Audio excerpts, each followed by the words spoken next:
When the original RG35XX launched, I was blown away, not only because of the price that was there, but the performance. I could go ahead and play titles all the way up to PS1, all for $55 and on a handheld. I was truly, honestly astonished. I mean, this was my first handheld emulator, so I was definitely blown away. But the more that I gamed on it, the more that I started noticing the blemishes to it. Like, I noticed that there wasn't any Wi-Fi capabilities that were there, but there were other handhelds that had that around that same price point. And I also noticed that I couldn't really connect a Bluetooth controller, though it did support 2.4 gigahertz, but I digress. Then Anbernic released the RG35XX Plus, and it fixed not only the ergonomics, not only did it improve the internals, not only did it add features that I wanted, but all for just $12 more than the original's price point. To be honest, I was blown away with what this little thing could do. The custom OS that was there that I tried was Garlic OS, and to be honest, I was a little bit, taken aback by it. But then Anbernic, shortly afterwards released the RG35XXH. Now, with this handheld, I was kind of taken aback a little bit because I have the RG405M, which I should be doing a video on, but I haven't gotten around to it, unfortunately. Don't tell Anbernic. But I have been, messing with this, and I've had it since launch. I've enjoyed my time with it, but ever since this has come out, there have been other custom OSs that have been released, and to be honest with you, I kind of like where this is going. I kind of like what you can do with the RG35XXH, but how does it compare to its predecessors, and how does it compare to what's already out there? This video is sponsored by Ugreen and their Nexode Pro line. This is a charger for my Steam Deck. This is one for my Pixel 8 Pro, and here's another one for my Chromebook. And this is the single charger that can replace them all. Ugreen's Nexode Pro line uses cutting-edge technology to make a compact charger that you can take with you on the go. I travel a lot for work for my day job, so something like this is a definite must. It's so small that the 65 watt and 100 watt chargers actually fit in the palm of your hand. They can easily charge 3 devices at the same time with a combined 65 watts or 100 watts of power charging through its 2 USB-C ports and a single USB-A port. It's compatible with a bunch of devices and supports all sorts of fast charging protocols, including the 45 watt Samsung Super Fast Charging 2.0. With its built-in thermal guard system, the adapter changes the current to provide a full, fast, and safe charge without damaging the battery's longevity. Now, the technology in this saves an average of 5,503 tons of CO2 per year, which is the same as planting just over 220,000 trees. Use the link in the description to get up to 15% off and get yours today. And thanks to Ugreen for sponsoring this video. When it comes to buying the RG35XXH, you have a couple of options. First and foremost, you have this clear color that's here, then there's atomic purple, and then finally there's this all black color that's here. Personally, I ended up going with this clear color right here. I just think it looks pretty awesome. And when it comes to actually buying your unit, you have a couple of options. Now, without anything, the default is going with the 64 gigabyte model, and this comes with a card preloaded with a bunch of games. And if you wanted to purchase something a little bit more expensive, you can go with the 128 gigabyte added card for $82.99. To be honest with you, you don't really need that. You can just go with the 64 gigabyte model and just find whatever games you want to. You can just pay, whatever you need for a better card, and that way you'll have a better overall experience. In comparison to the RG35XX Plus, it's not that much more expensive. You're essentially paying for the extra analog sticks that are going to be added onto the side. If you wanted to buy this online on Amazon, just because it's a more trusted retailer, you can do so. It is a little bit marked up, but obviously this is prime shipping, so you're going to have a better overall experience if there were to be any issues, and it's essentially a no hassle return if you needed to return it to Amazon for whatever reason it may be. Now, another option that I've seen a lot of people go towards is something that's called Keep Retro, and they do have the RG35XXH listed here for $75.99. Depending on where you are in the United States, this does include free shipping. So when you go to add it into your cart and complete the checkout process, you'll be able to see how much it's going to cost to ship to your specific location. For me, it was free. So again, this really depends on where you are in the world. When it comes to the unboxing experience, this is pretty much on par with all of the other Anbernic devices that are out there. You're going to get wipes to prep up a screen for an also included screen protector, a USB-A to USB-C cable, as well as a 64 gigabyte card, and finally the unit itself. I'll go ahead and I'll put on the specs on screen, but as you can tell, the RG35XX Plus as well as the XXH is pretty much on par in terms of everything. You're going to be getting the same CPU, same GPU, same RAM, same screen size, same battery and connectivity. The only real difference that I saw was weight, which the RG35XX is a little tiny bit lighter, but it is going to be a little bit more expensive, which makes sense. You're going to be paying $3 more, and that's essentially for the analog sticks that are there. But overall, it's the same experience.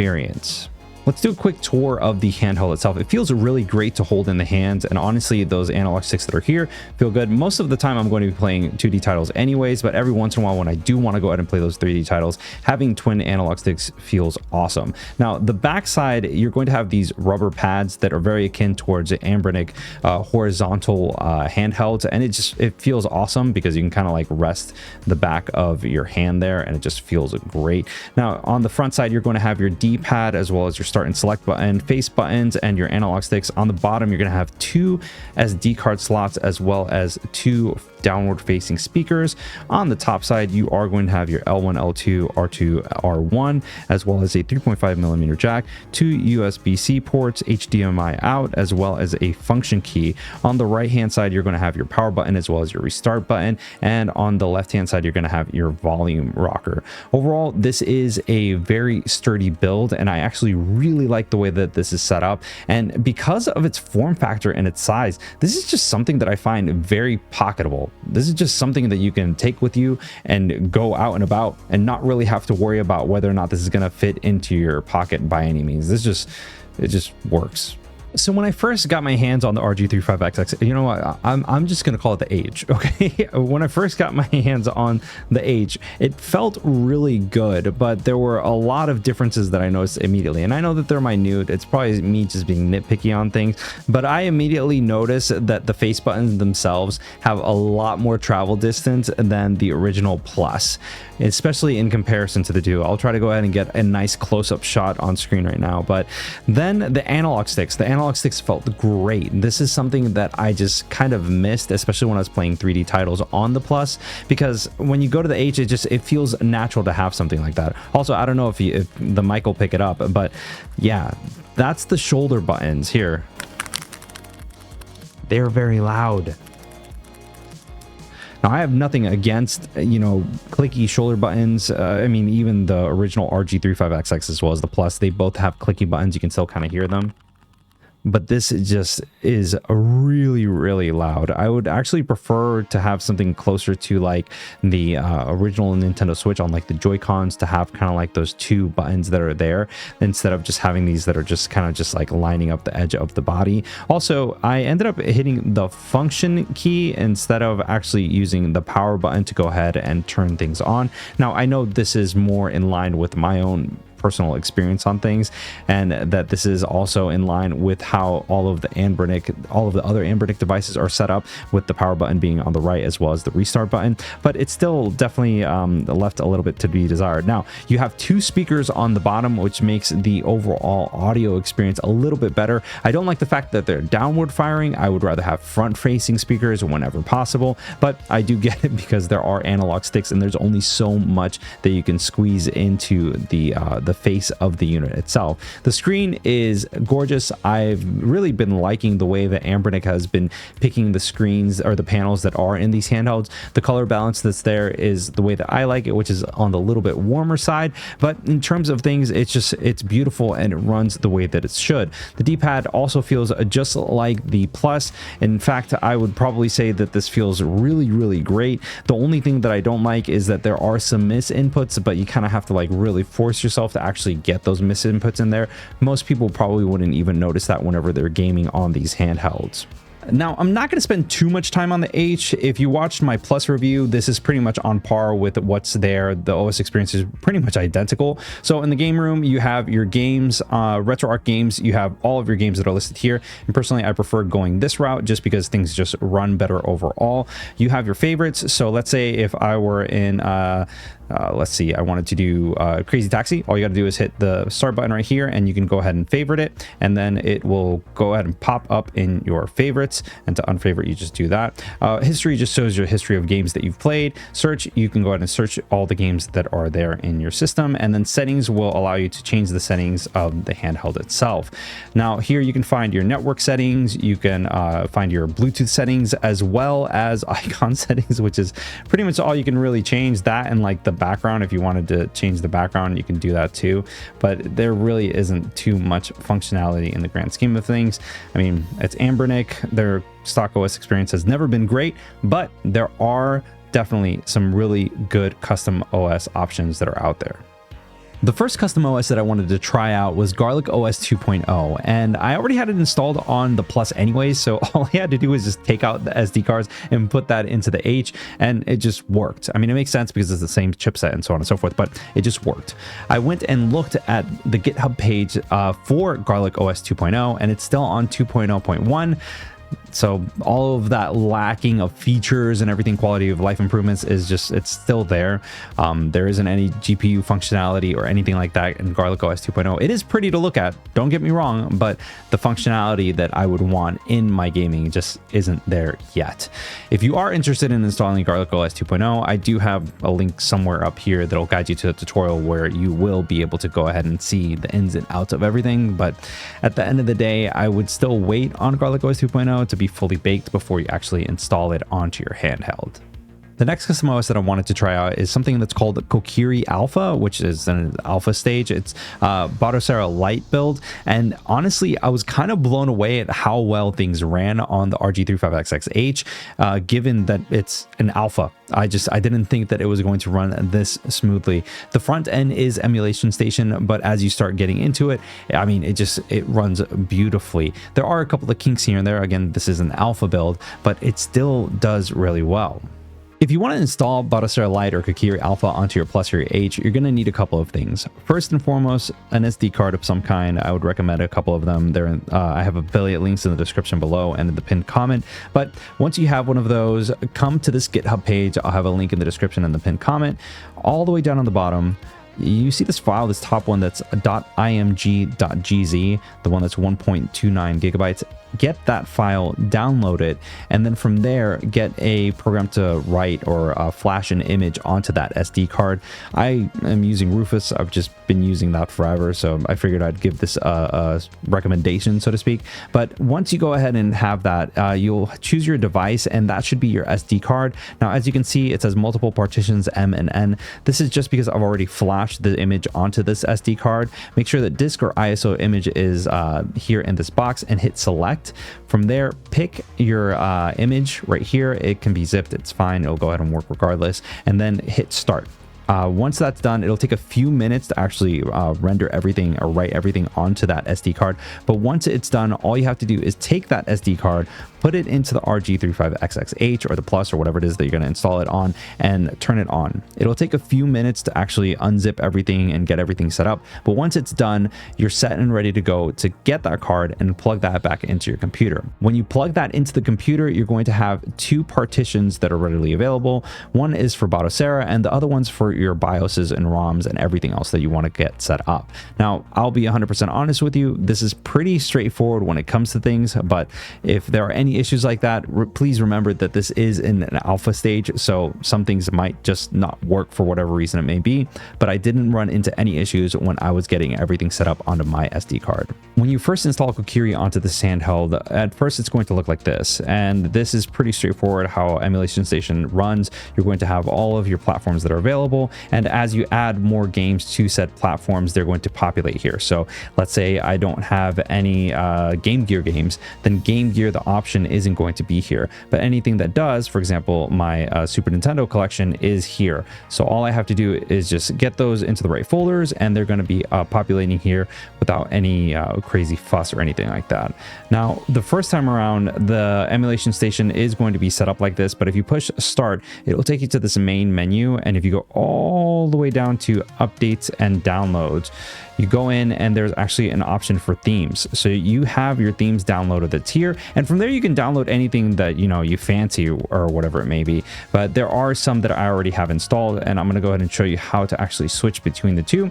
All you have to do is go into user interface settings, and then you could either just toggle them with your left and right on the D-pad or the analog stick, or if you want to see a full list, you can go ahead and do that, and then just hit B on whatever it is that you want to download.